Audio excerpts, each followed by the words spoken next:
Welcome to Not Milk Never Milk. Subscribe if you're lactose intolerant. You start by confirming you're in the right Google account. This matters because contacts are tied to a specific account. Once signed in, go straight to Contacts. Google, and open the left-hand menu. You'll see Trash or More. Click Trash to view recently deleted items. Make sure to work quickly. Deleted contacts remain in trash for up to 30 days. Doing this first lets you see what can be recovered without altering anything else, so you don't accidentally overwrite or lose additional data. Now you'll select the contacts to recover. Tick the boxes beside each deleted contact and then click Restore, or if you need a broader undo, choose Undo Changes and pick a time window up to 30 days. This reinstates contacts to their state at that moment. It's useful if many entries were removed at once.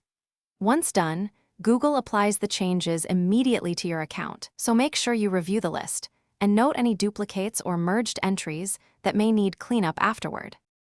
Finally, verify the restored entries on contacts. Google, and on your phone or other devices, sometimes devices need a manual sync. Make sure to open device account settings and force a sync or toggle the Google Contacts sync off and back on.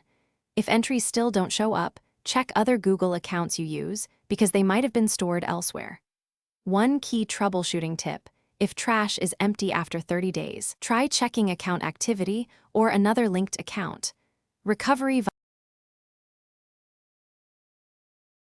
Thanks for watching. If this was helpful, leave a like and consider subscribing. See you next time.